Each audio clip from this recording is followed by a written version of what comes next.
இலங்கை காப்புறுதி கூட்டுத்தாபனம் கொடுத்த வாக்குறுதியினை நிறைவேற்ற தவறியமையினை குரல் பதிவு ஆதாரத்துடன் வெளிச்சத்திற்கு கொண்டு வருகின்றார் பாதிக்கப்பட்டவரான. காப்புறுதி செலுத்தி இற்றை வரை 7 வருடங்களாக இழப்பீடு எதனையும் பெற்றுக்கொள்ளாத வாகன உரிமையாளர். அனைவருக்கும் வணக்கம். இந்த காணொலியின் நோக்கம் ஸ்ரீலங்கா இன்சூரன்ஸ் ஆனது கொடுத்த வாக்குறுதியினை நிறைவேற்ற தவறியது என் போன்றவர்கள் எதிர்காலத்தில் ஏமாற்றப்படக்கூடாது என்பதற்காக தான் இக்காணொலியை நான் பதிவு ஏற்றம் செய்கின்றேன்.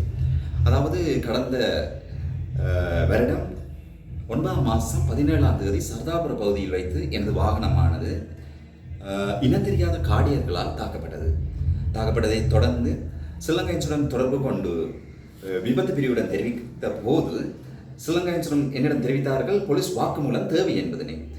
அதற்கு நான் அவர்களுக்குரிய காரண விளக்கத்தை கூறினேன். தாக்குதல் நடத்தும் போது போலீசார் மற்றும் இராணுவத்தினரின் கண்காணிப்பின் கீழ் தான் தாக்குதல் நடைபெற்றது. ஆகவே மீண்டும் என்னால் போலீஸ் வாக்குமூலம் எடுப்பதற்காக செல்லும் போது எனது உயிருக்கு ஏதாவது ஆபத்து இடம்பெற்றால் முழு பொறுப்பையும் ஸ்ரீலங்கா இன்சூரன்ஸ் ஏற்றுக்கொள்ள வேண்டும் என கோரிக்கையினை முன்வைத்திருந்தேன். கோரிக்கையினை சிறிது நேரத்தின் பின்னர் அவர்கள் மீண்டும் எனக்கு தொலைபேசி மூலம் அழைப்பை ஏற்படுத்தி அதாவது போலீஸ் வாக்குமூலம் என்பது தேவை இல்லை என்பதை தெரிவித்தார்கள். இதன் பிற்பாடு 3 மாதங்கள் சென்ற நிலையிலும் கூட எனக்குரிய காப்பீட்டு இழப்பீடு தொகையினை வழங்க மறுத்த ஸ்ரீலங்கா இன்சூரன்ஸ் பின்னர் இவ்வாறு தெரிவித்தார்கள். ஸ்ரீலங்கா இன்சூரன்ஸ். வணக்கம், நான் காந்த். உங்களுக்கு எவ்வாறு உதவுவது? ஹலோ, வணக்கம். இந்த வெஹிக்கிள் ஒன்று ஆக்சிடென்ட் பட்டது 9 மாதம் 17ஆம் தேதி. அது சம்மந்தமாக கேட்கலாமா? கேளுங்க சார். உங்களோட வெஹிக்கிள் நம்பர் இருக்க சொல்லுங்கள் சார்.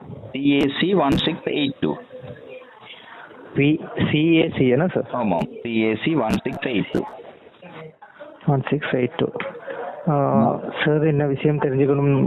அதாவது 9 மாதம் 17ஆம் தேதி திருவோணமலை சர்தாபுர பிரதேசத்தில் இந்த வாகனம் தாக்கப்பட்டது சம்பந்தமானது. Okay sir. இதுக்கு எனக்கு என்னென்னு சொன்னால் உடனே நான் அந்த இடத்துல இருந்து பொலிஸுக்கு முன்னால் தாக்கப்பட்டதால் அந்த இடத்துல இருந்து நான் தப்பி ஓடி போனேன். நான் ஓடி போயிட்டு ஸ்ரீலங்கா இன்சூரன்ஸுக்கு ஹாட்லைனுக்கு இதே மாதிரி அடித்து கதைக்கும் போது போலீஸ் ரிப்போர்ட் கேட்டேன். அப்போ போலீஸ் ரிப்போர்ட் கேட்ட இடத்துல நான் சொன்னேன் போலீஸ் ரிப்போர்ட், அதாவது போலீஸ் பார்த்துருக்கும் போதே தப்பி வந்து என்னையே திருப்பி போலீஸ் ரிப்போர்ட் எடுக்க போறது என் உயிரை திருப்பி இது செய்யறது மாய்க்கிறதுக்கு சமம். இது உங்களுக்கு தெரியும்னு சொன்னா அந்த தியாகிய தீபம் திலீபன் நினைவு வந்த டைம் உங்களை நடந்த இன்சிடென்ட் தான் இது. அப்ப இந்த டைம்ல சொன்னவங்க நான் சொன்னேன் போன் நான் உங்களோட கோலை நான் ரெக்கார்டிங் பண்றேன், நீங்க இப்ப சொல்லுங்க போலீஸ் ரிப்போர்ட் தான் தேவைன்னு சொன்னா எனக்கு ஏதாவது உயிருக்கு ஆபத்துகள் வந்தா அந்த முழு பொறுப்பையும் ஸ்ரீலங்கா இன்சூரன்ஸ் ஏற்றுக்கொள்ளுமான்னு கேட்டேன் நான். அப்போ அந்த இடத்துல கொஞ்சம் செக் பண்ணிட்டு கழிச்சிட்டு சொல்கிறோம் சார்ன்னு போட்டு திருப்பி அவங்க அதே கோல் எடுத்து எனக்கு ஒரு 5 மினிட்ஸ் கேப்பில் எடுத்து சொன்ன கதை சார் கூட போலீஸ் ரிப்போர்ட் தேவையில்லைன்னு சொல்லி அது என்னட்ட ரெக்கார்டிங் இருக்குது. இப்போ இந்த கிளைம் பெண்டிங்குக்குரிய காரணம் என்னன்றவருக்கா சொல்லுங்களேன். அடுத்த காத்துறேங்க சார், செக் பண்ணி சொல்கிறேன். ஓகே. 9 மாதம் 17ஆம் தேதி தானே சார்? ஆமாம். ஓகே சார், அடுத்த காத்துருங்க சார். ஓகே. அழைப்பில் காத்தமைக்கு நன்றி சார். ஓகே.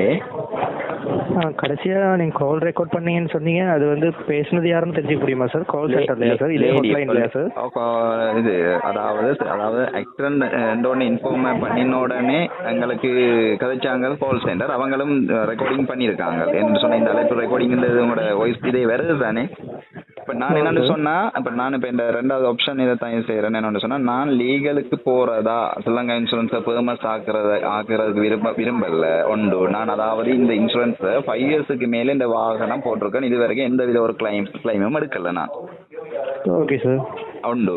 2வது நீங்க சொன்னதைத்தான் நான் போலீஸ் என்ட்ரி எடுக்கல. 2வது அந்த ரெக்கார்டிங் என்ன டைம் இருக்குது. அதாவது நான் உங்களை கதைக்கும் போது சொல்லித்தான் நானும் கதைச்சேன், நான் அவங்கள்ட்ட ரெக்கார்டிங் பண்றேன்னு சொல்லி. அது உங்கள்ட்ட இருக்கிற ரெக்கார்டிங் என்ன டைம் இருக்குது. அப்ப இல்ல தேவையில்லைன்ற ஒரு டாக்குமெண்ட்டை திருப்பி என்னன்னு நீங்க திருப்பி கேட்குறீங்கன்றதுதான் எந்த ஆர்கியூமெண்ட். அதில் நீங்க அதாவது பகல் 2 மணிக்கு பிறகு கதைச்ச ரெக்கார்டிங்கை பார்த்தீங்கன்னாலும் சரி எந்த இதே நம்பர்ல இருந்து வந்திருக்கு. இதே நம்பர்லையா சார்? ஓகே சார், அழைப்பில் காட்டுறேங்க சார். சாருக்கு நான் 5 நிமிஷத்துல கால் ஒன்று தருவா சார், செக் பண்ணிட்டு. ஹலோ, ஸ்ரீலங்கா இன்சூரன்ஸ் வந்து பேசுகிறோம் சார். ஹலோ. நான் ஸ்ரீலங்கா இன்சூரன்ஸ் வந்து பேசுகிறோம் சார். Okay, sir. கொடுத்த ரெக்கார்டையும் நீங்க ஒருக்கா செக் பண்ணி பாத்தீங்கன்னா எனக்கு நீங்க கன்ஃபார்ம் பண்ணுவீங்க. என்னன்னு சொன்னா இப்ப ஓடுறது okay, sir. போன அந்த ரெக்கார்டிங் கட்டாயத்தை பாப்பீங்க தானே.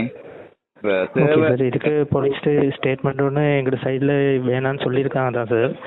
சரி, நான் செக் பண்ணல சார். அதாவது சார், இப்போ நீங்கள் இதுக்கு வந்து சார், இப்போ உங்களுக்கு கிளைம் பெற்றுக்கணும்னா சார், உங்களுக்கு நடந்த விஷயத்த சார், இதனால தான் இந்த விஷயம் நடந்துச்சு, என்னால் போலீஸ் ஸ்டேட்மெண்ட் இதனால தான் கொடுக்க முடியாது அப்படிங்கிறது சார் ஒரு லெட்டர் எழுதி சார் பக்கத்தில் இருக்க பிரான்ச்சுக்கு கொடுக்கணும் சார் நீங்கள்.